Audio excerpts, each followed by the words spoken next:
কোন দলের এমএলএর বিষয় না সালফাই খাংকেনো এমএলএ মন্ত্রী রংনো খুলুম খুলুমই সিনিতি প্রাসারক এবা খেবা ওয়ানসাবো আহাইনো যতনো তঙ্গ ফিয়াবা বরনি লাইফ সিকিউর করিংকেই তেই কুবনি বেরমান ফালনাই আকারান ফালনাই মুয়া ফালনাই রংनि লাইফ তামো সিকিউর তং আথাयो जों তামো ওয়ানসুকথাই সমাজদারকো ইশারা হি কাফি হে পাচ্ছি এত রাতে তাও রাত 10টার সময় এটা একদমই ঠিক না এইসব ডিসপিউট হওয়া খুবই দুর্ভাগ্যজনক বলে আমি মনে করি এবং আজকে আমরা ডিজি এবং আইজি ল অ্যান্ড অর্ডারের সঙ্গে কথা বলেছি ওরাও ভিজিট করেছে এমএলএ হস্টেল তখনই আমাদের এমএলএ আমাদের আঙ্কেল রঞ্জিত দেববর্মার ঘরে বসে আমরা আলোচনা করেছি যাতে আগামী ভবিষ্যতে এরকম কোনো সিকিউরিটি ল্যাপস যাতে না হয় আমাদের এমএলএ হস্টেলে সেটার জন্য আমরা কথা বলেছি এবং এখন থেকে আজকে থেকেই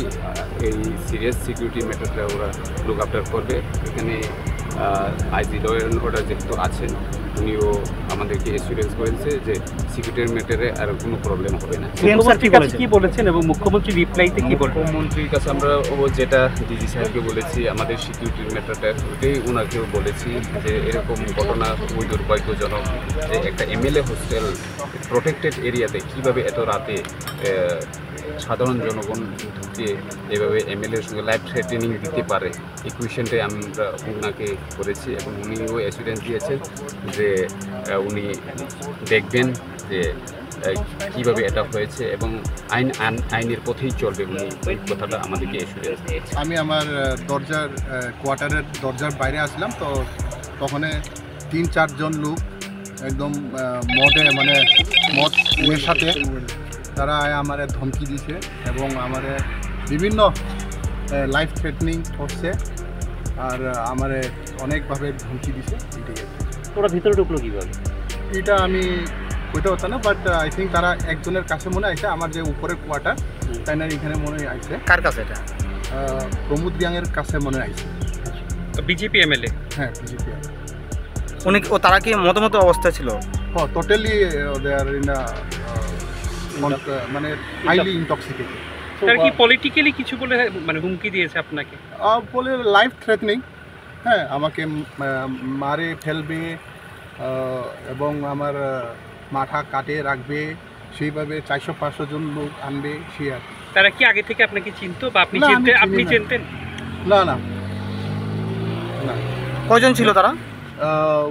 3 জন, একজন নিচে আসছিল। তাহলে হঠাৎ করে আপনার উপরে এখানে ওরা এইভাবে আমি এটা বলতে পারবো না কিভাবে হঠাৎ এটা। আমি তো আমার ফ্যামিলি ম্যাটারে একটু বাইরে কথা কইতেছিলাম তখন হঠাৎ তারা কোনখান থেকে আইলো দেখা গেল পরে জানা গেল এটা প্রমোদ গ্যাংয়ের কাইনের থেকে আইসে। তারপরে এই আর কি। তারা কি জনজাতি অংশ ছিল? এখানে বহুত আছে, জনজাতিও আছে নন জনজাতি। প্রমোদ গ্যাংয়ের সঙ্গে কি এরপরে আপনার কথা হয়েছে? না না, কাইনের সাথে আমার কোনো কথা। এখানে হোস্টেলে আমরা 2 জন আমাদের সম্মানিত মিনিস্টার আছেন সেখানে এবং আমরা যারা এমএলএ ওনারাও এখানে থাকেন, কিন্তু দেখা গেছে যে এখানে কে আছে কে নাই সেটা রেজিস্ট্রেশন হয় না। এখানে কার গাড়ি এসে ঢুকে সেটাও রেজিস্ট্রেশন হয় না। সেখানে আপনার বাইক স্কুটি এগুলোও আছে। আর সবচেয়ে মানে বিপদ হলো এমএলএ হোস্টেলে আপনার সেখানে সিনেমার শুটিং হয়েছে। হ্যাঁ সিনেমার শুটিং হয়েছে, তারপরে এখানে গাড়ি পার্কিং করে চলে যায়। অনেক সময় এখানে বসে আড্ডা মারে বাইরের লোকগুলি, এগুলি আমাদের সব অপরিচিত লোক। সুতরাং আমি বলবো যে এখানে নিরাপত্তাটা জোরদার করা হোক এবং আজকে মাননীয় আমাদের মুখ্যমন্ত্রী মহোদয় তিনি আমাদেরকে আশ্বস্ত করেছেন যে এখানে জোরদার নিরাপত্তা করা হবে এবং ডিজি এবং আইজিপি উনি ল অ্যান্ড অর্ডার উনিও আছেন, আমার সঙ্গে কথা বলেছেন। আমাদের সবার সঙ্গে আলোচনা হয়েছে যে ওনারাও এই বিষয়টা সিরিয়াসলি দেখতেছেন।